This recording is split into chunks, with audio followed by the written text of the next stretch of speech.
What's happening, y'all? It's your man Earl. Monday, July 20th, day 202 on the calendar. And I want to give you guys a really quick secret. A lot of people have been asking me, and they ask me quite frequently, how do you stay motivated? How do you not necessarily stay motivated, but what are some of your secrets, if you will, that really allowed you to move from minimum wage to where you are now? And let me start with this one. Minimum wage is not a bad thing. Minimum wage allows you to measure yourself and the value of what you are to society. A lot of people want to make 12, 13, 14, $50,000 a year, $60,000 a year. But the reality of it is you don't bring that kind of value to the table.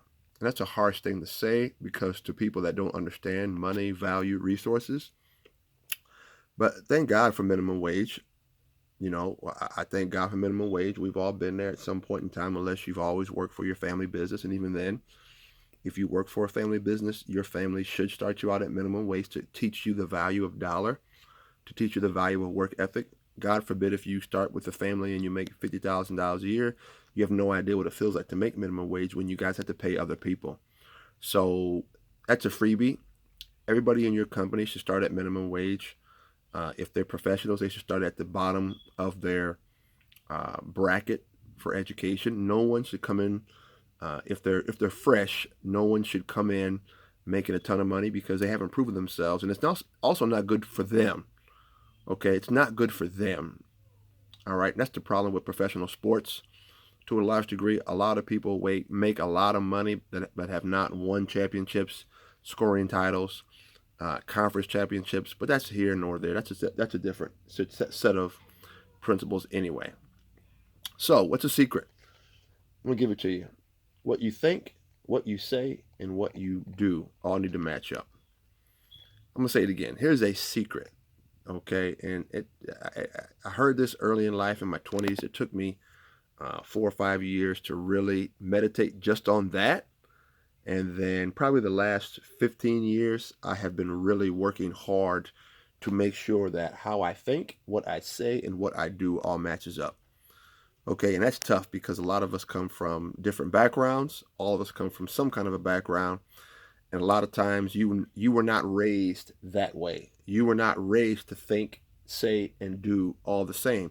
You were raised to think a certain way, and then you were raised to say certain things around certain people, and then when you're around different people, you behave this way. That's how a lot of us were raised, all right?